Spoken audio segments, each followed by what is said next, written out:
Imagine this. You tell your child it's time to put the tablet away, and instead of a meltdown, they actually agree. Sounds impossible, right? But what if I told you that managing screen time doesn't have to be a daily battle?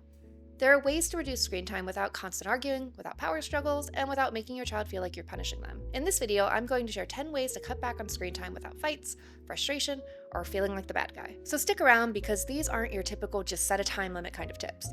These are real, practical strategies that actually work. Hi, I'm Alicia Kozak. I was the first child abducted by an internet predator, and for over 20 years, I've made it my mission to protect families from the evolving dangers online. From speaking in schools to educating the public through the media, from working with law enforcement and shaping critical legislation, I've dedicated my life to making the digital world safer. As someone who's seen firsthand how dangerous the internet can be, I know that simply saying no screens is just not the answer. Instead, I want to give you real effective solutions that help your kids build a healthy relationship with technology. If you're new here, make sure to subscribe so you don't miss future videos on online safety, digital parenting, and practical ways to protect your kids. Now, let's dive into the 10 best ways to cut back screen time without that fight. Before we get into the strategies, I want to talk about something that many parents don't realize: that sudden excessive screen time can sometimes be a red flag for online dangers. If your child is spending dramatically more time online, especially if they're being secretive about what they're doing, that's something you should absolutely pay attention to. Groomers, predators, and online extortionists target kids by keeping them engaged, isolated, and dependent on their devices. So if your child suddenly won't put their phone down, gets anxious when they're offline, or is hiding their screen when you walk in, those are signs that something may not be right. More time online also increases the chances of them coming across inappropriate content, cyberbullying, explicit material, or even dangerous online challenges. This is why screen time isn't just about how long they're online. It's also about what they're doing and who they're interacting with. Reducing screen time isn't just about balance and health. It's also a powerful way to protect your child from online threats. So, as you work on reducing screen time, it's also important to have open conversations about digital safety, privacy, and the risks of engaging with strangers online. That's why the strategies I'm about to share are so important. Now, I totally get how hard screen time limits can be.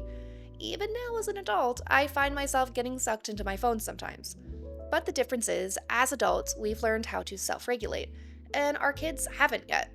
This isn't about punishment, it's about teaching self-control and balance. We've all been guilty of telling kids to put the screen away while sitting there scrolling through our own phones. Kids see that and they pick up on our habits.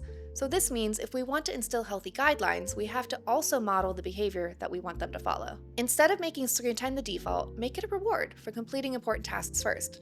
Instead of saying no screens until you do your homework, try when your homework and chores are done, then you can have 30 minutes of screen time.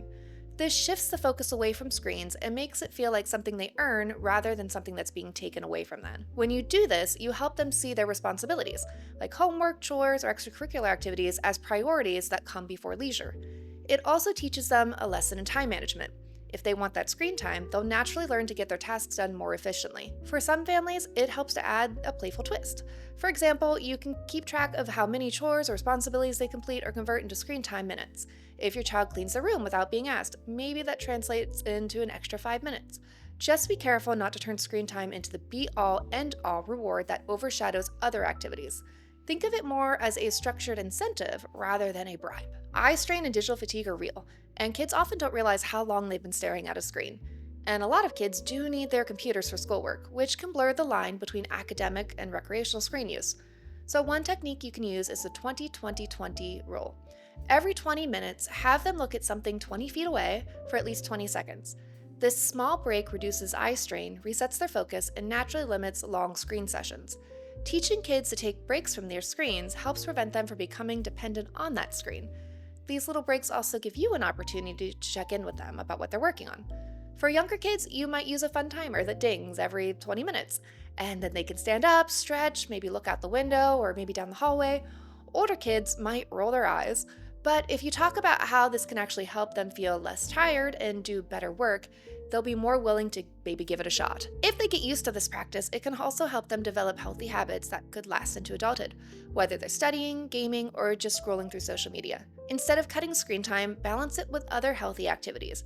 For 30 minutes of screen time, your child has to spend 30 minutes doing something else: reading, playing outside, doing a puzzle, or engaging in a creative hobby. This approach makes screen time feel earned and balanced rather than something that they indulge in endlessly. Some parents worry that this might feel too rigid, but kids often appreciate structure once they see how it allots them both the digital experience they want and the offline fun they didn't even realize that they were missing. You could also tailor these offline activities to your child's interests or talents. Let's say your child is into music, well then encourage them to practice their instrument or explore a new song. If they love drawing, set up an art station where they can sketch. If they're bursting with energy, turn that 30 minutes into a dance party or a quick backyard obstacle course. The idea is to show them that fun doesn't have to come with a power button and a screen. It can be something they create or engage in with the world around them. If you're setting limits, avoid using the phone or a tablet timer. It keeps the focus on the device. You can use a kitchen timer, sand timer, or even an old egg timer. Having a real-world visual reminder helps kids manage their time better. This can be especially helpful for younger children who might not fully grasp the concept of time yet. A sand timer is tangible. They can see that sand slipping away, which helps them understand exactly how much time they have left. An old-fashioned egg timer also works because it provides a clear auditory signal when time is up. This approach eliminates the temptation kids might feel to sneak extra minutes on the device by dismissing or snoozing a device-based timer. It also signals that that timer is an external boundary, not the phone or tablet dictating the rules. You become the one setting the structure, which fosters respect and consistency. You don't always need to focus on reducing screen time. Start rewarding your child for using screens responsibly. If they follow family rules for a week, like turning off screens when asked, staying with limits, or choosing educational content, let them earn a special privilege. Maybe it's picking a family movie night, getting an extra bedtime story, or a fun outing. This focuses on positive reinforcement, and it can do wonders for a child's attitude toward their limits. When they see that good behavior and responsible decisions lead to a fun reward, they're more likely to develop a sense of ownership over those boundaries. It can also be really nice for the whole family to go screen-free. Try one day a week or just a few hours where the whole family goes screen-free together. Maybe call it Tech-Free Tuesday or Screen-Free Sunday, something fun, to make it feel like an event rather than a restriction. The key here is that you do it as a family, so it doesn't feel like a punishment. If kids see their parents still using screens while they aren't allowed to, they'll feel singled out and maybe resentful. Instead, make it a fun and intentional break from technology by planning activities everyone can enjoy, whether it's a game night, a nature walk, baking together, or visiting a new place.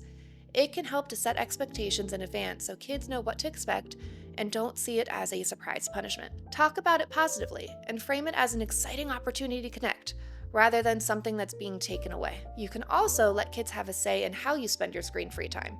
Give them choices. Maybe they want to do an art project, build a fort, or help cook dinner. The more involved they are in the planning, the more likely they are to enjoy it, and not to feel like they're just waiting for the time to pass until they can get back on those devices. Some parents like to create a screen-free activity jar where everyone in the family contributes ideas. Anything from indoor scavenger hunts to making homemade pizza. Then, when the designated screen-free time starts, you can pick an activity from the jar. This random element can turn into a mini adventure, and kids often love that spontaneity. Over time, this can become a healthy habit that kids look forward to rather than resist. When they experience firsthand how much fun they can have without their screens, they'll start seeing tech as something to enjoy in moderation rather than something they always need. Plus, it gives the whole family a chance to bond, to talk, and be present together, which in the end is far more valuable than any screen time. One of the biggest revelations parents share with me is how these screen-free blocks spark deeper conversations they never knew that they were missing. Kids open up about their day, express curiosity about the world, and show you more of their personality when they aren't glued to a screen. But let's say this doesn't go so smoothly. If your child goes into a meltdown when screen time is over, don't panic. This is kind of a common reaction. The key is to stay calm, be consistent, and avoid turning it into a power struggle. Instead of reacting with frustration, acknowledge their feelings while maintaining the boundary. Say something like, "I know you're upset because screen time is over. It's hard when something fun has to end, but the rule hasn't changed." Then offer a clear transition to the next activity. Say something like, "You can either help me bake cookies or play with your toys. Which one do you want to do?" Acknowledging their feelings shows empathy, which can diffuse some of the tension. By providing a choice of alternative activities, you're shifting the focus away from the screen and onto something positive or engaging. Now let's say they continue that meltdown. Give them space while keeping the limit in place. If you allow just 5 more minutes to stop the meltdown, then they'll learn that tantrums work to get more screen time. Remember, stay consistent, and over time, these reactions will decrease.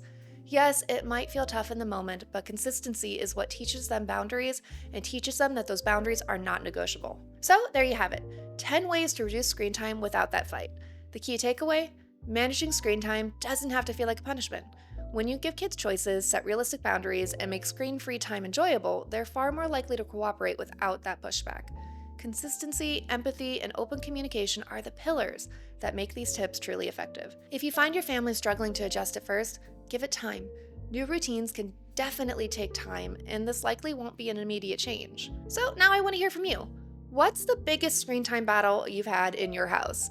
Is it getting your kids to stop playing video games? Is it social media? Is it YouTube? Please tell me in the comments. I'd love to hear from you. And if you found this video helpful, make sure to like, subscribe, and hit that notification bell so you don't miss my next video. And if you want a deeper dive into keeping your kids safe online, be sure to check out my new book, The Internet Safety Guidebook: Protecting Kids in the Digital Age. It's packed with real-life stories, practical strategies, and everything you need to help your child develop a safe, healthy relationship with technology. You'll find the link in the description below. Remember, it's not about banning technology or making screens the enemy. Instead, it's about setting clear, consistent boundaries that help your child learn self-regulation, prioritize real-world responsibilities, and discover the beautiful world that lives outside of that digital one. Thank you so much for listening. I'm Alicia Kozak. Stay safe, and I'll see you in the next video.